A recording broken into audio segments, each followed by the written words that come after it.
Bom dia a todos.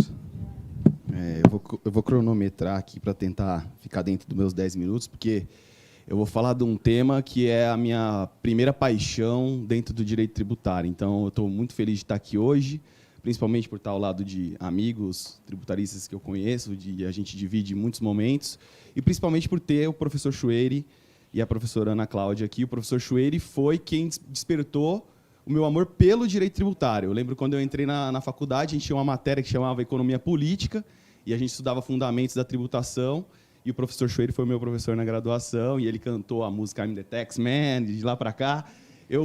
Naquele momento eu decidi, eu vou trabalhar com direito tributário, e realmente eu fui estagiar no terceiro ano com direito tributário e nunca trabalhei em outra área. E planejamento tributário foi a minha paixão à primeira vista, porque quando eu fui fazer meu TCC, fui lá na biblioteca da faculdade, eu peguei um livrinho do Miguel Delgado Gutierrez, que é Elisão e Evasão, que está aqui. Peguei o seu livro, ainda não sei se tinha publicado ou não, se era a sua tese de mestrado, e me apaixonei pelo tema e fui escrever o meu TCC sobre o tema.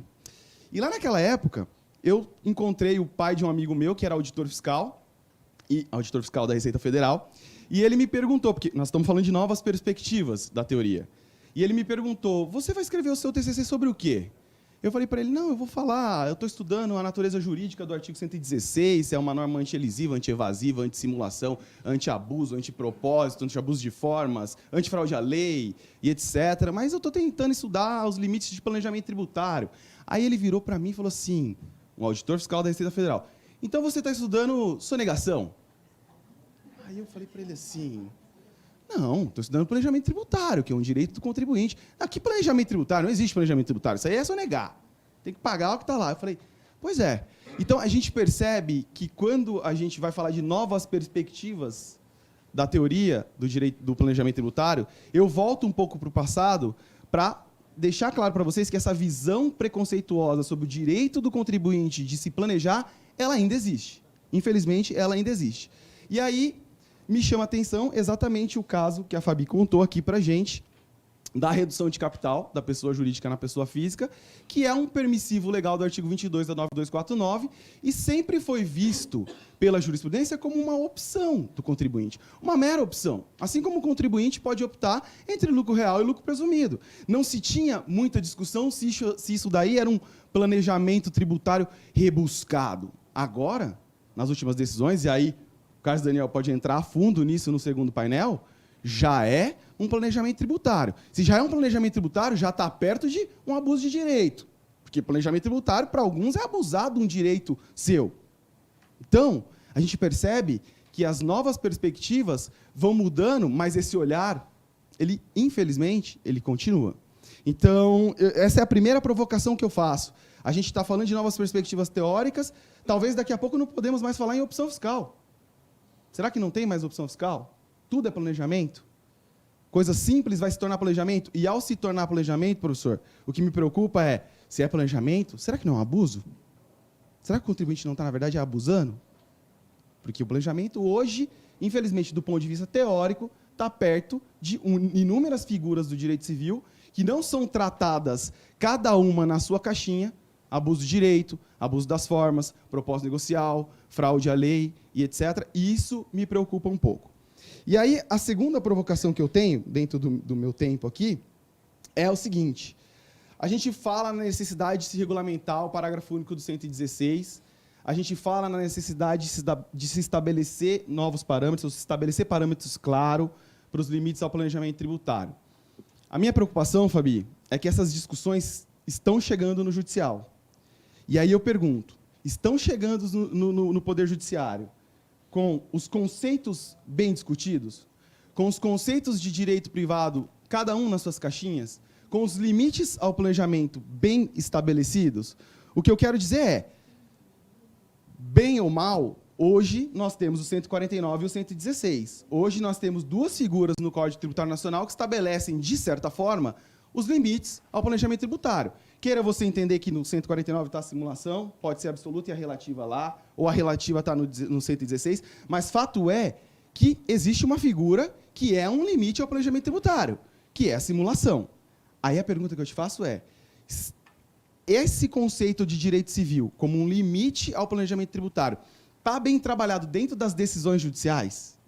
E aí, para mim, na minha opinião, que o professor não é novidade, porque o professor também estava na minha banca de mestrado, o grande problema é como se tem trabalhado o conceito de simulação.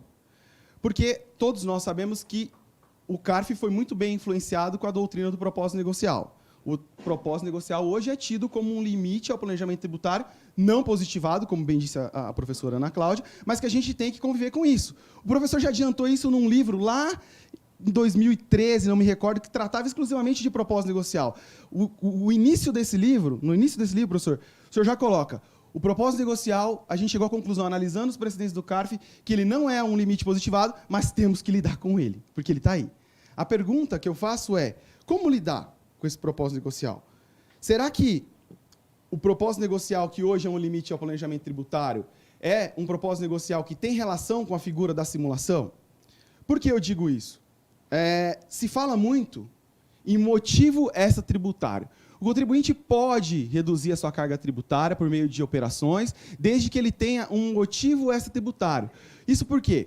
O professor Marco Aurélio, quando escreveu o livro dele, ele disse assim: quando eu falo que o propósito negocial é um limite ao planejamento tributário, eu não estou falando daquele propósito que surgiu na Suíça e que foi mais desenvolvido nos Estados Unidos. Eu estou falando de uma outra coisa. O contribuinte não precisa ter um propósito necessariamente ligado ao negócio que ele está fazendo, mas ele tem que ter um motivo extratributário, seja ele qual for, que não seja exclusivamente a economia de tributos. Pode ser um motivo político, pode ser um motivo familiar, pode ser um outro motivo econômico, mas ele tem que ter esse motivo. E aí eu pergunto: o motivo é um elemento para sabermos se o negócio jurídico é válido ou não, para podermos dizer que esse negócio jurídico é simulado ou não? Porque no mesmo capítulo em que o professor Marco Aurélio Grego faz essa colocação, ele diz que temos que trabalhar com a ideia de causa e motivo para chegarmos à conclusão se estamos diante de um negócio simulado ou não. Só que quando a gente vai para a doutrina civilista, e aí a causa jurídica é um problema gravíssimo, nem eles chegaram a um consenso sobre o que é causa jurídica, mas eles têm um consenso só. Embora uns defendam a causa subjetiva, outros a causa objetiva, todos eles têm um consenso. O motivo que está na psique não importa para a validade do negócio jurídico se não tem lei prevendo que esse motivo é necessário para que o negócio jurídico seja válido. O que eles querem dizer com isso? O que importa para o negócio jurídico são os elementos essenciais. Então, não importa se eu fiz uma compra e venda de uma casa, porque eu preciso ir morar numa casa maior, porque agora eu estou com 2 cachorros, eu quero agradar a minha esposa, com um gato, ou porque eu quero dar essa casa para algum parente. Não. O que importa é que eu comprove os elementos essenciais desse negócio jurídico, tal como está previsto no Código Civil. E é assim que as discussões que se encerraram no CARF vão chegar no Poder Judiciário, com essa teoria do propósito negocial. Qual teoria do propósito negocial? Para qual motivo nós vamos olhar? Que motivo o Poder Judiciário vai olhar? Porque os processos terminaram no âmbito administrativo. Vão ser juntados esses processos administrativos no âmbito judicial. A Fazenda possivelmente vai alegar: olha, veja só, não se tinha propósito negocial nessa operação. Mas que propósito negocial? Tinha elementos de que o negócio jurídico, elementos de prova de que esse negócio jurídico realmente foi realizado? De que realmente o contribuinte cumpriu com todos os requisitos, assumiu todos os riscos desse negócio jurídico? Tinha. Então, por que nós estamos falando em propósito negocial? Tem um caso do CARF, que todos nós devemos lembrar, que é o caso Lupatec. Esse chama atenção, porque no julgamento dele fala: não tem simulação, todos os atos de negócios jurídicos são concretos e, efetivamente, os efeitos estão de acordo com a legislação de direito privado. Mas não teve propósito negocial na estrutura, então desconsidere tributo a realidade que está por trás desse efeito. Pergunta é: poderia ter feito isso? Aí a gente pode entrar numa segunda parte desse debate teórico do planejamento tributário, que é: talvez não tenha sido moral, porque você fez isso com o único fim de economizar tributo. E aí eu pergunto, aí é uma provocação que eu adoraria ouvi-los, quem vai dizer o que é essa moral?